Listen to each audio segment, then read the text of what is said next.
says you're amazing.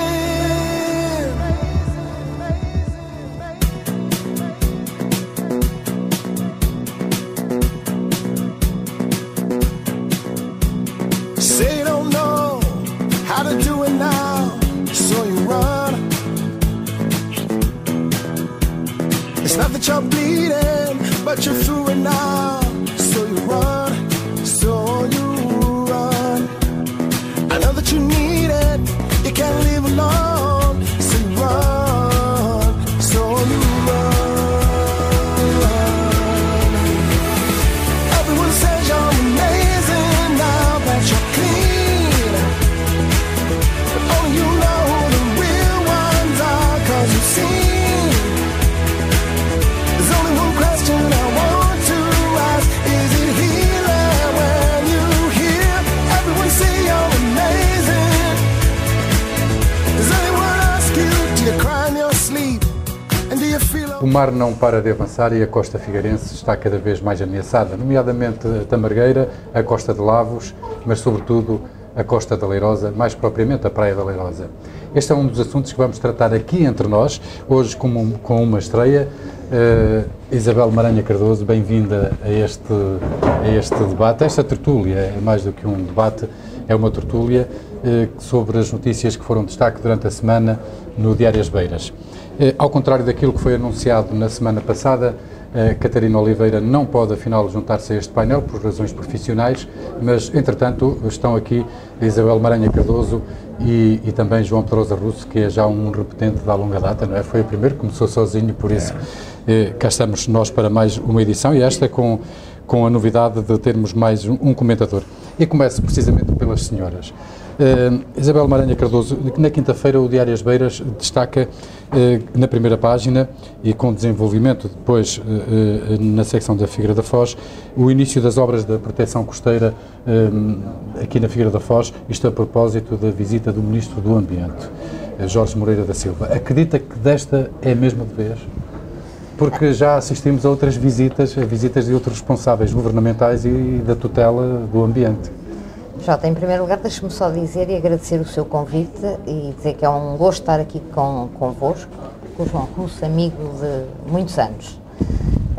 Em relação ao anúncio das obras, eu acho que alguma coisa tem que ser feita, porque o problema da erosão da orla costeiro é visível, designadamente nesta zona que vem do Ovar até à Nazaré. Quer dizer, é um problema muitíssimo grave. De qualquer das formas, gostava só de dizer que há outras soluções que deviam ser estudadas antes de avançarem com as obras de fixação. Designadamente que nos importam aqui nós, Figueira, porque pode trazer muito mais impactos para outras atividades na Figueira. E eu refiro-me designadamente àquela ideia do bypass, daquele movimento SOS Cabedelo, que rapidamente, e foram se calhar os primeiros a perceber-se que de facto a construção e o alargamento das obras da Barra trariam impactos ao nível da fixação das areias. Quando eu digo que deve ser estudada, quer dizer, não basta eles com a sua boa vontade andarem a apresentar PowerPoints e tudo aquilo que viram e que observaram noutro país. Quer dizer, eu acho que se devia pegar a sério e chamar a entidades responsáveis, como o UNEC, etc., e estudar a viabilidade, porque podemos estar a correr o risco, mais uma vez, estarmos a fazer investimentos públicos em pontões que podem não vir, de facto, a fixar as areias, ou, vindo a fixar as areias, não criam a dinâmica que, eventualmente, uma solução do dito bypass poderia criar para a própria cidade da Figueira da Foz. Ou seja, o bypass, para mim, se fosse viável, bem estudado, a ideia parece-me boa, tem que ser obviamente estudado, podia fazer um 2 em 1. Resolvia o problema da fixação das areias e, por outro lado, também resolvia um pouco o nosso problema com o excesso de areias aqui no areal da cidade. No areal urbano. João Pedrosa Russo, concorda com esta proposta? Eu confesso que quando vi o mau tempo nestes últimos dias, tive a sensação de que se a estrutura para o bypass existisse, se calhar teria ido com a tempestade. Eu não sei bem, eu gosto muito da ideia, mas eu não sei se ela será de facto viável. Mas isso é para os técnicos. Uma coisa é certa, estudos não faltam em Portugal. Eu estive a ver de uma forma rápida, em 79 já havia estudos, em 81 já havia estudos. O que é certo é que desde a construção do Molho Norte e o prolongamento do Molho Norte já se anteviam estes problemas. Há estudos que referem precisamente os recuos da linha da costa. Já em 81 se sabia que na Praia da Cova os recuos da linha da costa foram superiores a 10 metros por ano. Há outro estudo, por exemplo, de 1979, que diz que os recuos da linha da costa, nesta zona, na Cova e na Costa de Lavos, já chegaram a ser da ordem dos 300 a 400 metros. Estudos não faltam e há mais estudos. O que é certo é que parece que quem faz os estudos não acerta. E uma coisa, no meu entender, é absolutamente real. É se nós fizermos as coisas sempre da mesma maneira, vamos ter seguramente sempre os mesmos resultados. Acho que é preciso inovar. Os técnicos têm que verificar na realidade porque é que tudo isto tem falhado. É evidente que a erosão existe em todos os sítios, a erosão existe em Portugal, existe em Inglaterra, existe noutros países, só que em Portugal é de facto um exagero. Depois há outra questão. Planos também não faltam em Portugal. Há um plano que é o Plano de Ação de Proteção e Valorização do Litoral, que é o de 2012-2015, que é o que está em vigor, que diz, por exemplo, em relação à Figueira da Foz, que são necessários esporões e obras aderentes da Costa da Cova, Gala, Lavos e Leirosa. Estas obras importam em 3.751 milhões de euros. E depois, a prioridade, diz o plano, prioridade máxima, e depois diz observações, obra a lançar em 2012. Nós estamos em janeiro de 2014 e estas obras ainda não começaram. Ou seja, há aqui outras coisas para além de meros erros.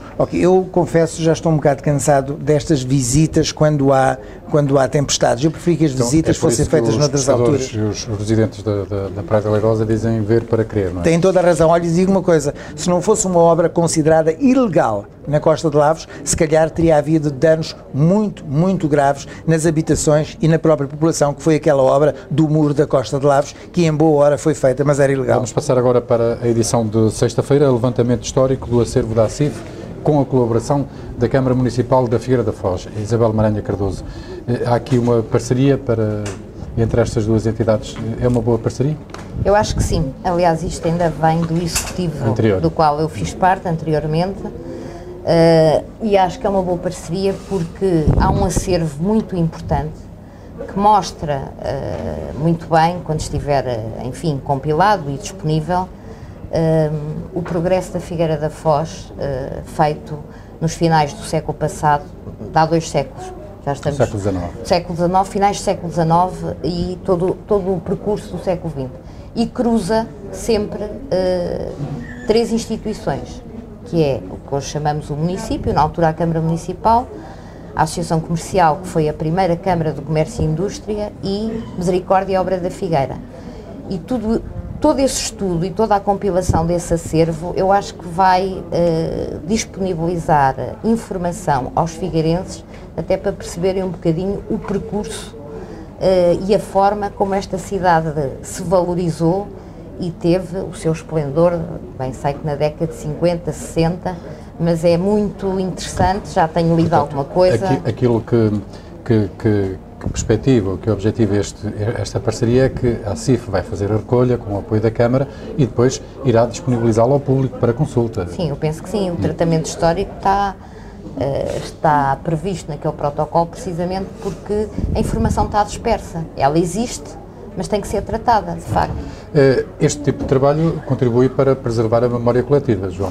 Sim, contribui, e a Associação Comercial e Industrial, sendo a terceira do país, tendo sido fundada em 1835, acompanhou sempre a evolução social e económica da Figueira da Foz. Portanto, o seu acervo de documentos é extraordinariamente importante, merece ser não só preservado, como devidamente catalogado e estudado. E esta notícia faz-me lembrar que na Figueira da Foz faz falta um arquivo histórico, por exemplo, onde pudessem estar documentos não só da Associação Comercial e Industrial, como de outras associações que com toda a certeza disponibilizariam esses documentos para que os estudiosos pudessem fazer cada vez com a ajuda das escolas, etc., a história da Figueira da Foz. Vamos então para a edição de fim de semana, sábado 11 de janeiro de 2014, primeira página de Diário As Beiras, dá conta da contestação que houve em Lisboa por parte relativamente ao metro Mondego. Este é um outro assunto que só em Portugal, não é? Só em Portugal. Arranca-se a linha, não se faz o metro, deixa-se tudo como... Eu acho que o metro... A meio ou no início, aliás, não é? Eu acho que o metro, infelizmente, não tem passado de centímetro, o que é, de facto, muito grave para aquela zona, para o município de Coimbra e para todos os outros que estão à volta e que aquela linha serve. Este projeto esteve previsto e cofinanciado no terceiro quadro comunitário de apoio. Depois transitou para o quadro comunitário que veio a seguir. E depois voltou a transitar para o que está em vigor e que está a acabar. E o que se reivindica aqui, curiosamente, é a sua transição para o próximo. Portanto, 2014-2020.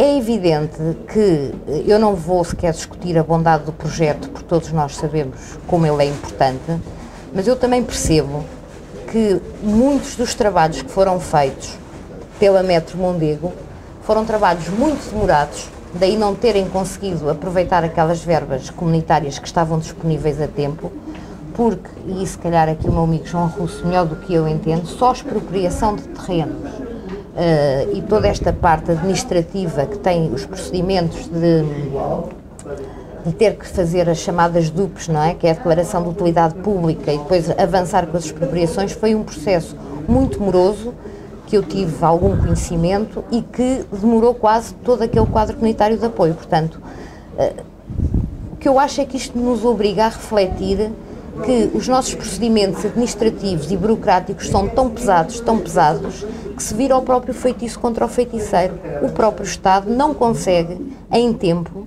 aproveitar oportunidades de investimento pela morosidade, porque se não têm sido estas dificuldades, obviamente o Metro Mondego tinha sido construído no quadro que terminou em 2007 e estaria pronto. E, entretanto, ficámos sem o serviço de uma linha para dar cobertura a movimentos pendulares muitíssimo importantes que são de todos aqueles municípios. João Pedrosa Russo, por este andar, mais vale ir a pé, entre Lousã e Coimbra e Miranda de Corvo. Eu acho ir a pé é complicado, mas o que eu acho que deve ser feito é pensar a sério na importância deste projeto. Este projeto abarca os concelhos de Coimbra, de Góis, Lousã e Miranda de Corvo. Portanto, estamos a falar de muita população que constantemente viaja nesta zona. Sabemos perfeitamente como é muito mais agradável, salutar e muito mais económico viajar de metro de superfície, porque isto trata-se este projeto de um metro ligeiro de superfície.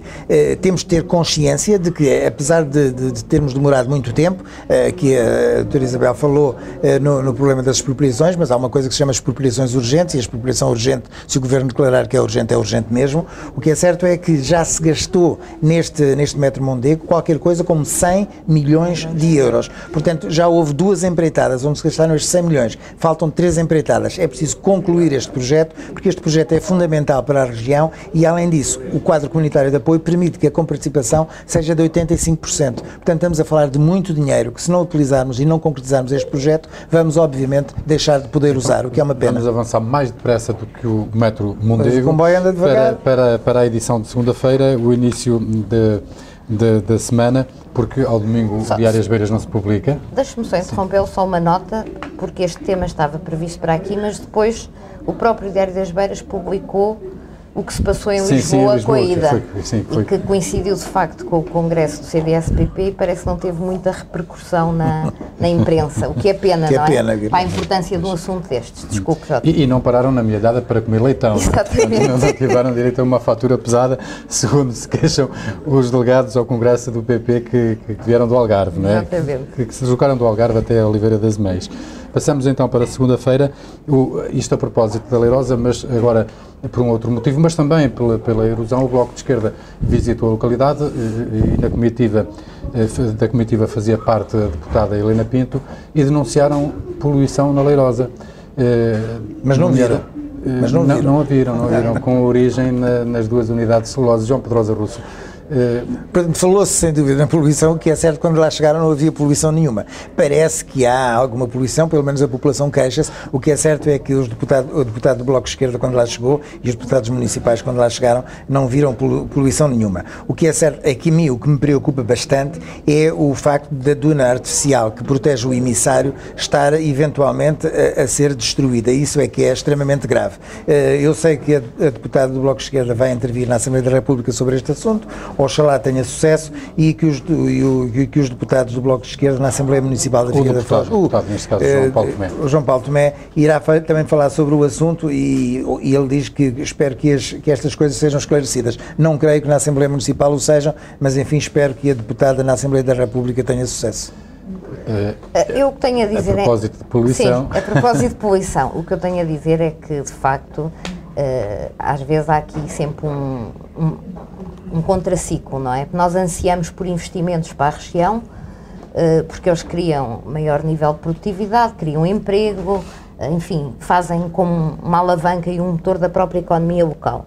Mas, por outro lado, temos que viver com aquilo que nós chamamos as externalidades negativas desses próprios investimentos. Eu, ao longo de toda a minha vivência na Figueira, tenho assistido, primeiro foi à construção do emissário submarino, como disse, de facto, o João Russo, esse sim é preocupante, com a tal erosão da costa que seja atacado, mas todos nós sabemos que há poluição no ar provocada por as unidades industriais. Exatamente, por essas unidades industriais. E aliás, as populações mais próximas são as mais afetadas, ou pelo menos as primeiras a serem afetadas. Por outro lado, também, o que eu acredito é que a regulamentação e a legislação comunitária é tão apertada e são, de facto, unidades industriais de grande dimensão que eu não acredito que as certificações... Estão certificadas. Não acredito que as certificações não garantam o mínimo de qualidade ambiental. Aliás, eu recordo-me até... As certificações têm de garantir o máximo. Pronto. Não o mínimo. Sim, porque alguns impactos têm que haver sempre, não é? Portanto, por mais que se evolua minimizando com chaminés, com emissários submarinos, tem que haver algum impacto, porque elas estão cá e têm algum impacto. E por isso também tem a obrigação para contribuir para a comunidade. É no sentido de minimizar precisamente esses efeitos negativos. Mas uma história curiosa é já estamos a falar da responsabilidade social. Sim, também, mas é o papel dessas empresas, quando se inserem num território junto às suas comunidades.